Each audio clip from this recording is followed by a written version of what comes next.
পরম প্রেমময় শ্রী ঠাকুর অনুকূলচন্দ্র চরণে শত সহস্র কোটি প্রণাম। পরম প্রেমময় শ্রী বড়মা চরণে শত সহস্র কোটি প্রণাম। পরম প্রেমময় শ্রী বরদার চরণে শত সহস্র কোটি প্রণাম।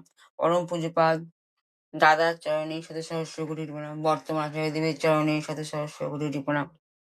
ঠাকুর পরিবারের সমস্ত সদস্যবৃন্দের চরণে আমার শত সহস্র কোটি কোটি প্রণাম।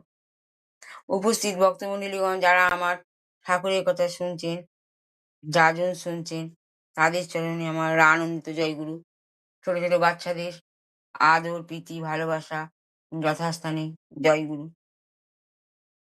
পরম প্রেমময় শ্রী শ্রী ঠাকুর সৌভাগ্য করে আমাদেরকে পৃথিবীতে নিয়ে এসছেন ঠিকই, কিন্তু ঠাকুর বলে গেছে যে এই সৌভাগ্যের সম্মুখীন হতে গেলে আমাদেরকে পরমপিতার কাছে এসে কিছু না কিছু উপায়ে তাকে সব কথা শেয়ার করা, সব কথা বলা, সব সুখ, সব দুঃখ, সবকিছু বলে নিজেকে পরিশুদ্ধ করা।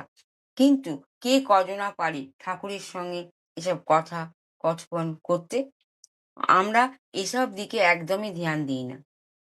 যখন দেখি আমাদের জীবনে অনেক দুঃখ হচ্ছে, মুখ গুজে চুপে চুপে কাউকে না কাউকে বলে থাকি। যখন দেখি আমাদের জীবনে সুখ হচ্ছে, আমরা কি করি? সে সুখ শেয়ার করার জন্য লোকের কাছে দৌড়ে দৌড়ে যাই, দেখো দেখো এইটা হয়েছে। কিন্তু এসব তো ঠিক নয়। পরম প্রেমময় শ্রী ঠাকুর বলেছে, তুমি সব অবস্থাতে রাজি থাকো। সব অবস্থায় রাজি থাকার মতলব হচ্ছে সুখ দুঃখ জীবনে তো আসবেই। আর এই জীবনে সুখ দুঃখ নিয়ে আমাদের জীবনে জীবনানন্দ করে, সমস্ত কিছু উপভোগ করে আমাদের এগিয়ে চলার নামই জিন্দেগি। পরম প্রেমময় শ্রী ঠাকুর উনি যখন ধরাধামে এসেছিলেন, তিনি সবাইকে মানুষ করবার জন্য এই পৃথিবীতে এসেছিলেন, সবাইকে, এ টু জেড। কিন্তু আমরা দেখি বর্তমান যুগে এখন এমন অবস্থা হয়েছে, মানুষ রোগে পঙ্গু হয়ে যাচ্ছে, নিজেকে নিজে দেখছে না, অপরকে দেখা দূরের কথা। কিন্তু আমরা যদি পরমপ্রেমময় শ্রী শ্রী ঠাকুরকে নিয়ে চলতে পারি, আমরা দেখব সমস্ত কিছুরই একটা না একটা সমস্যার সমাধান হয়েই যাবে। যদি আমরা সমস্যার সমাধান করতে না পারি, কমসে কম আমরা আমাদের খুঁটি, আমাদের ভগবান, আমাদের শ্রী শ্রী ঠাকুর, তার কাছে সেটা আমরা কিছু বলতে পারবো যে সমস্যার সমাধানের পথ তুমি দেখিয়ে দাও। পরমপ্রেমময় আমাদের সত্যিই পরম প্রেমময়। ওনাকে যে পরম প্রেমময় কেন বলা হয়েছে? উনি প্রেমের দেবতা। যদি আমরা ভগবানের কাছে এসে বলি যে ঠাকুর আমি এই সমস্যায় পড়েছি, উনি সমাধান করে দেবেই দেবে, গ্যারান্টি। মানুষের কাছে কোনো গ্যারান্টি পাওয়া যাবে না, কিন্তু এই জীবন্ত যে ভগবান আমার সামনে থাকে, আমাদের সামনে থাকে, তাকে যদি সত্যি ভালোভাবে আমরা মন দিয়ে ডাকতে পারি, তাহলে দেখবো আমাদের ডাকা 100% ঠিকই হচ্ছে।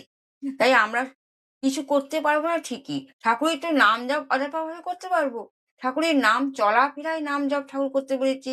খেতে, শুতে, পড়তে, বসতে সমস্ত সময় তিনি অজপা নাম জপ করতে বলছে। কিন্তু ধ্যান, ধ্যান সকালে, সন্ধে, রাত্রে শোবার সময় উনি নিয়ম কানুন মতন করতে বলেছে। আর এই ধ্যানেতেই আমাদের সমস্ত সবকিছু পিতার সঙ্গে শেয়ার করা দরকার। যদি ভাবি কেন ঠাকুরকে আমি বলবো, কি দরকার ঠাকুরকে আমি বলবো, কিন্তু না, ঠাকুরকে বলা অবশ্যই দরকার। নাহলে পরমপিতা জানবে কেমন করে যে আমার মনের মধ্যে এত সুখ হয়েছে, আমার মনের মধ্যে এত দুঃখ হয়েছে?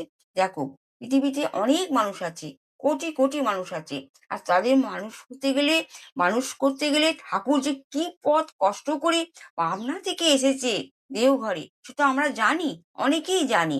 ঠাকুরের সত্যানুসরণে, আলোচনা প্রসঙ্গে, সবার ঠাকুরের যে বড় বড় লেখা কাহানি, গল্প লেখা আছে, এগুলো গল্প আমরা পড়ছি, কিন্তু এটা সত্যি কাহানি। এগুলো যদি পড়ে আমরা বুঝতে পারি, তাহলে ঠাকুরকে আমরা আরো জানতে পারবো, বুঝতে পারবো। তাই আমি বলছি, সবাই এখানে ওখানে কথা, এখানে ওখানে মনের দুঃখ না বলে, যদি পরমপিতার চরণে আমি সে দুঃখ সে সুখ বলি, ঠাকুর যদি আমি ভালোবাসি, তাহলে আমি বুঝতে পারবো যে আমার জীবনে একজন আছে। স্বামী, সন্তান, ছেলে, মেয়ে, মা, বাবা, আত্মীয় পরিজন, পাড়া পড়শি সব পর হয়ে যাবে, কিন্তু শ্রী শ্রী ঠাকুর কখনোই মুখ করে নেবে না। আজকে আমি এত দুঃখী দুঃখী, যদি আমি ঠাকুরকে বলে বোঝাতে পারি, তো অনেক কম হয়ে যাবে। কিন্তু এসব দুঃখ দেখতে গেলে হবে না। পরম প্রেমময় পিতা আমাদের সত্যি আমাদের জীবন্ত দেবতা। উনি যে মানুষকে মানুষ করতে এসেছেন এই পৃথিবীতে, যদি ঠিকভাবে তাকে ডাকতে পারা যায়, সত্যিই জীবনে আমাদের অনেক আনন্দ আসবে।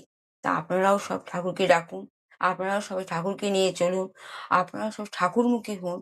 ঠাকুরমুখী যদি না হতে পারেন, তাহলে মন তিতিবিতি হয়ে যায়, মন চঞ্চল হয়ে যায়, মন অস্থির হয়ে যায়।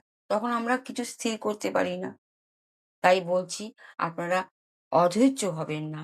আর নিজের মনকেও এই শান্তিতে দিই যে আমি অনেক অধৈর্য হয়ে যাই। নিজেকে শোধরাতে গিয়ে ভগবানকে ডাকি। আপনাদেরকেও বলি, আপনারা ঠাকুরময় হন, ঠাকুরমুখী হন। পরমপিতার আতুল চরণে আমি আমার বাণী বিরাম দিচ্ছি। জয় গুরু।